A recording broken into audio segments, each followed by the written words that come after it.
about the unit 5, that is nursing management of patient with the disorders of the ear, nose and throat. So this are in the last class we have seen about the assessment and physical examination about the ear. So now we are going to discuss about the assessment of middle ear and inner ear for hearing. So the assessment lo మనం the test అంటే assessment చేసిన తర్వాత కొన్ని టెస్ట్ల ద్వారా మనం year problem ఉందా లేదా అని తెలుసుకొనవచ్చు. So there is a test, some of the test. So there is a అంటే ఇయర్ ప్రాబ్లం ఒక చెవిలో ఉందా లేకపోతే రెండు చెవులలో ఇయర్ ప్రాబ్లం అనేది ఉందా, హియరింగ్ లాస్ అనేది ఉందా లేదా అని తెలుసుకోవడానికి కొన్ని టెస్ట్లు నిర్వహించాలి. సో అందులో టెస్ట్లో మనం ముఖ్యంగా voice test and tuning fork test. So two tests can be included in the assessment of middle ear and inner ear for hearing.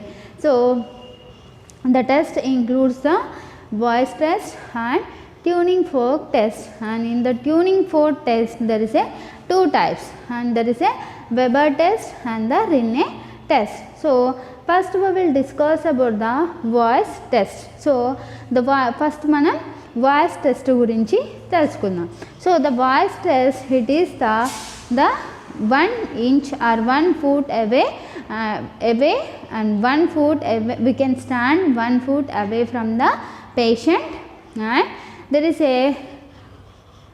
and we can use the 2 syllables and ask the patient to repeat the syllables. So by the lip movement of this patient, and we can identify the ear problems. So the voice test అంటే ఒక అడుగు patient కంటే దూరంలో నిల్చుని and patient చెవి దగ్గర 2 words లేకపోతే 2 numbers అనేవి రిపీట్ చేయాలి. చెవి దగ్గర మనం చెప్పిన తర్వాత పేషెంట్ని ఏం చెప్పినామో రిపీట్ చేయమని చెప్పాలి. సో ద పేషెంట్కి హియరింగ్ ప్రాబ్లం అనేది ఉన్నట్లయితే పేషెంట్ రిపీట్ చేయలేకపోతాడు. కాబట్టి పేషెంట్కి ఏమైతే వర్డ్స్ మనం రిపీట్ చేస్తామో ఆ వర్డ్స్ని రిపీట్ చేయమని పేషెంట్కి చెప్పాలి. సో ఒకవేళ పేషెంట్ చెప్పినట్లయితే పేషెంట్కి హియరింగ్ ప్రాబ్లం అనేది ఉండదు. సో ఒకవేళ ఎనీ లిప్ మూమెంట్లో ఏదైనా ప్రాబ్లం ఉన్నట్లయితే పేషెంట్కి సరిగా వినపడకపోయినట్లయితే పేషెంట్కి హియరింగ్ ప్రాబ్లం ఉందని మనం తెలుసుకోవచ్చు. సో వాయిస్ టెస్ట్ అంటే మనం ఒక అడుగు దూరంలో పేషెంట్కి ఒక అడుగు దూరంలో నిల్చుని పేషెంట్ చెవి దగ్గర 2 వర్డ్స్ లేకపోతే 2 నెంబర్స్ చెప్పి వాటిని రిపీట్ చేయమని చెప్పాలి.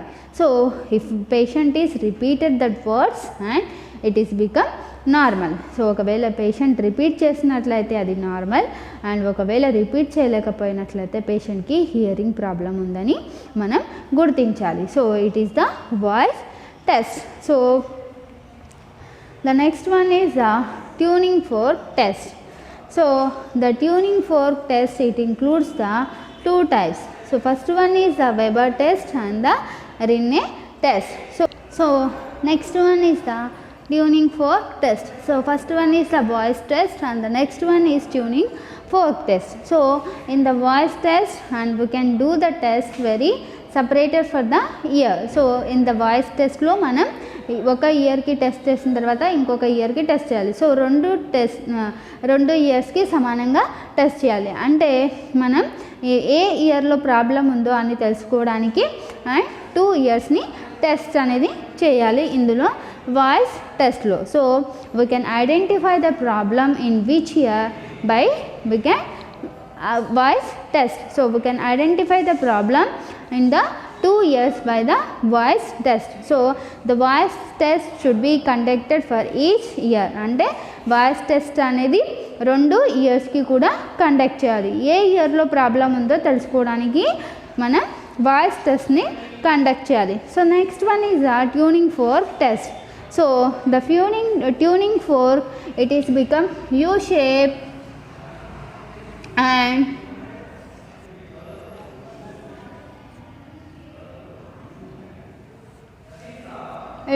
it consists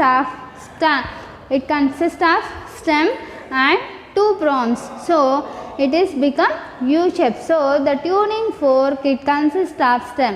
So it is a stems and it is a prongs. So by this tuning force we can assess the hearing loss. So it is a tuning fork. దీని ద్వారా మనం earring problem ఉందా లేదా అని తెలుసుకోవచ్చు. So it is a tuning fork. So in this tuning fork, it consists of Weber test and the Rinne test. So first one is the Weber test. So the Weber test consists of assist the conduction of sound through the bone. So Weber test main గా దేనికి conduct చేస్తారు అంటే bone యొక్క conduction, అంటే bone ద్వారా sound అనేది year వరకు చేరుతుందా లేదా. So the weber test can be assist conduction of sound through the bone.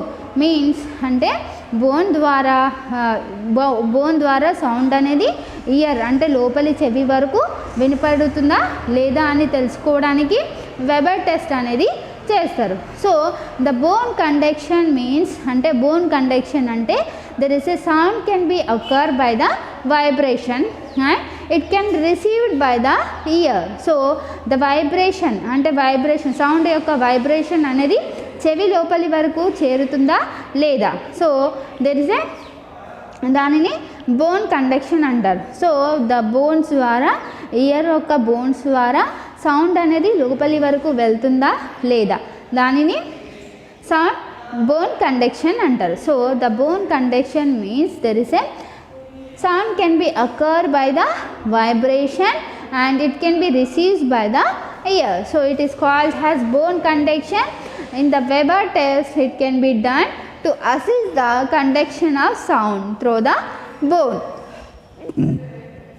So bone conduction ద్వారా సౌండ్ అనేది ఇయర్ వరకు చేరుతుందా లేదా అని అసెస్ గుర్తించడానికి మనం వెబర్ టెస్ట్ అనేది చేస్తాం. So the next one is set the tuning fork in to the vibration and place the round tip of handle on the centre of the client and front are the nasal bone. So మనం tuning fork తీసుకున్నట్లయితే దానిని vibrating మోడ్లో ఉంచి దాన్ని place the round tip of the handle and the centre of the clients four head. So the client four head ఉన్నట్లయితే అంటే తల భాగానికి మధ్య భాగంలో ఈ ట్యూనింగ్ ఫోర్క్ అనేది అమర్చాలి. అంటే చెవి యొక్క మధ్య భాగం లేకపోతే ఫోర్ హెడ్ అంటే ఫేస్కి మధ్య భాగంలో లేకపోతే నేసల్ బోన్ సో ముక్కుకి మధ్య భాగంలో ఈ ట్యూనింగ్ ఫోర్క్ అనేది వైబ్రేషన్లో ఉంచి దాన్ని ప్లేస్లో అంటే ఫేస్కి మధ్య భాగంలో లేకపోతే చెవి యొక్క మధ్య భాగం లేకపోతే నేసల్ బోన్కి మధ్య భాగంలో ట్యూనింగ్ ఫోర్క్ని వైబ్రేషన్ మోడ్లో ఉంచి పెట్టాలి, అమర్చాలి. So next one is ask the client whether he hears the tone in the center of the head and the right ear or the left ear. So vibration మోడ్లో పెట్టిన తర్వాత sound అనేది రెండు చెవులకు so right year and left ఇయర్కి reach అవుతుందా లేదా అని తెలుసుకోవాలి. సో రెండు చెవులు it is become normal and the sound can B reach to the both ears. So if the hear loss is one ear and if the hear loss is in the one ear and the sound can be reached to the unaffected ear. So okavela ask the client whether he hears the tone in the center of the head and the right ear and the left ear. So tuning ఫోర్క్ని మరి centre of the head మధ్యలో ఉంచినట్లయితే vibration మోడ్లో ఉంచినట్లయితే sound అనేది 2 ఇయర్స్కి ఒకే విధంగా వెళ్తుందా లేకపోతే ఒక ఇయర్కి వెళ్ళి ఒక ఇయర్కి వెళ్ళట్లేదా అని మనం గమనించాలి. సో ఒక ఇయర్కి వెళ్ళినట్లయితే అది నార్మల్ అంటే ఒక ఇయర్లో హియరింగ్ అనేది బాగా ఉంది, ఇంకొక ఇయర్లో హియరింగ్ అనేది ఎఫెక్ట్ అయింది అని మనం గుర్తించాలి. So by tuning fork and we can ask the client whether he hears the tone in the center of the head, the right ear and the left ear. So we can ask the client and the sound is reached to the right ear and the left ear by the tuning fork. So there is about the Weber test. So in the Weber test, the sound is equally here in the both ears. So in the Weber test, by the bone conduction ద్వారా రెండు చెవులలో sound అనేది reach అవుతుంది. కానీ the patient having sensory neural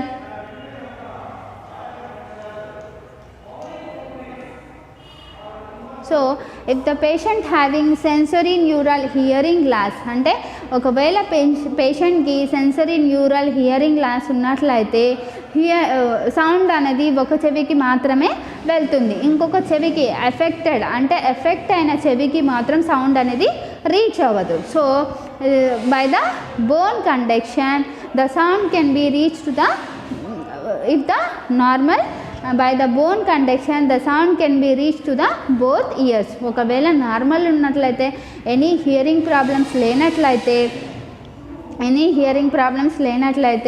by the tuning fork by the bone conduction ద్వారా hearing sound అనేది రెండు చెవుల వరకు రీచ్ అవుతుంది. సో ఒకవేళ సెన్సరీ న్యూరల్ ప్రాబ్లం ఉన్నట్లయితే పేషెంట్కి ఏదైతే ఎఫెక్టెడ్ ఇయర్ ఉంటుందో ఆ ఇయర్కి సౌండ్ అనేది రీచ్ అవ్వదు. ఏదైతే నార్మల్ ఇయర్ ఉంటుందో నార్మల్ ఇయర్కి మాత్రమే సౌండ్ అనేది రీచ్ అవుతుంది. So it is about the sensory neural hearing loss. So ఒకవేళ పేషెంట్కి conductive hearing loss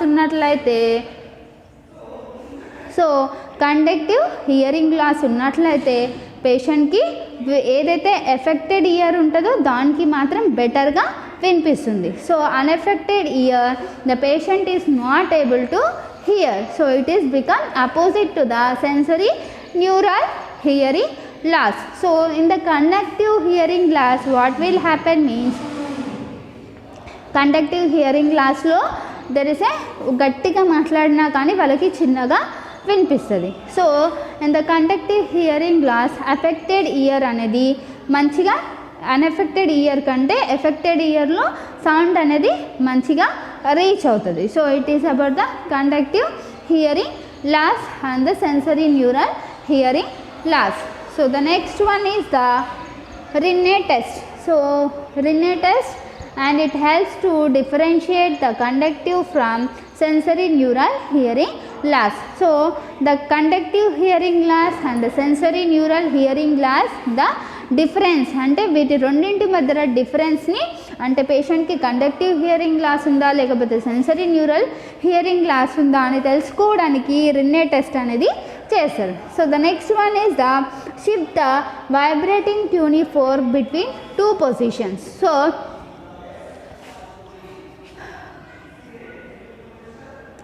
that is a vibrating మోడ్లో ట్యూనింగ్ ఫోర్క్ని ఉంచి దాన్ని ఫోర్ హెడ్కి మధ్యలో లేకపోతే నేసల్ బోన్కి మధ్యలో ట్యూనింగ్ ఫోర్క్ని పెట్టాలి. So shift the vibrating tuning fork between two positions. So next one is the against mastoid bone for bone conduction. So there is a against mastoid bone. So the mastoid bone, it can be situated at the back of the ear. So the mastoid bone అనేది చెవికి వెనుక భాగంలో ఉంటుంది కాబట్టి ఈ tuning fork అనేది చెవి యొక్క వెనుక భాగంలో వైబ్రేట్ మోడ్లో ఉంచి వైబ్రేట్ మోడ్లో ఉంచి ద సౌండ్ అనేది ఇయర్ వరకు రీచ్ అవుతుందా లేదా అని హియరింగ్ ప్రాబ్లం ఉందా లేదా అని తెలుసుకోవడానికి ద ట్యూనింగ్ ఫోర్క్ అనేది మాస్టాయిడ్ బోన్ అంటే చెవి యొక్క వెనుక భాగంలో ఉంచాలి for bone conduction. So bone ద్వారా సౌండ్ అనేది ఇయర్ లోపలికి రీచ్ అవుతుందా లేదా అని తెలుసుకోవడానికి ఈ రిన్నే టెస్ట్ అనేది చేస్తారు. So the next one is the 2 inches from the opening of ear canal for air conduction. So the bone ద్వారా హియరింగ్ అనేది మంచిగా వినిపిస్తుందా లేదా అని తెలుసుకోవడానికి ద ట్యూనింగ్ ఫోర్క్ అనేది చెవి యొక్క వెనుక భాగంలో ఉంచాలి.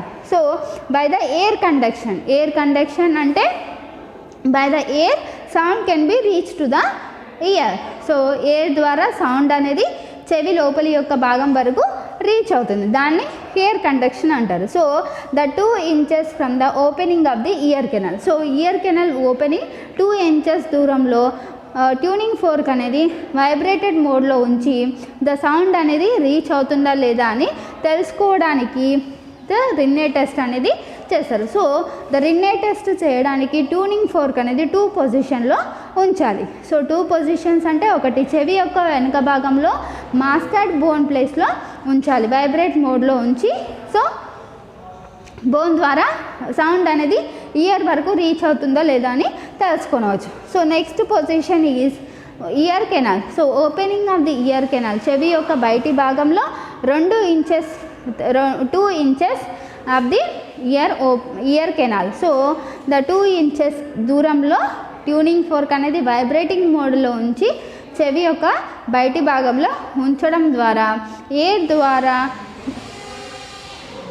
హెయిర్ ద్వారా సౌండ్ అనేది ఎంతవరకు లోపలి భాగం వరకు రీచ్ అవుతుందా లేదా అని తెలుసుకోవడానికి ఈ రిన్నే టెస్ట్ చేస్తారు. Next one is ask the client to indicate whether the tone is lower in front are behind the ear. So పేషెంట్ని అడగాలి.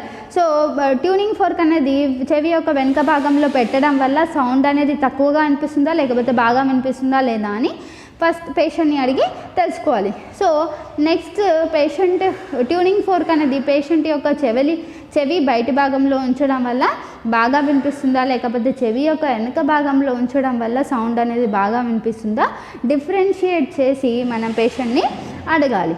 సో ద పేషెంట్కి అంటే చెవి యొక్క వెనుక భాగంలో పెట్టడం వల్ల మంచిగా వినిపిస్తున్నట్లయితే మనం బోన్ కండక్షన్ ద్వారా హియరింగ్ లాస్ అనేది బాగా ఉందని గుర్తించవచ్చు. సో లేకపోతే ట్యూనింగ్ ఫోర్క్ అనేది చెవి యొక్క ముందు భాగంలో ఉంచి మనం టెస్ట్ వైబ్రేట్ చేసినట్లయితే ఎయిర్ ద్వారా సౌండ్ అనేది ఇయర్ వరకు రీచ్ అయినట్లయితే ఎయిర్ కండక్షన్ ద్వారా హియరింగ్ అనేది బాగా ఉందని మనం గుర్తించవచ్చు. So it is about the Rinne test.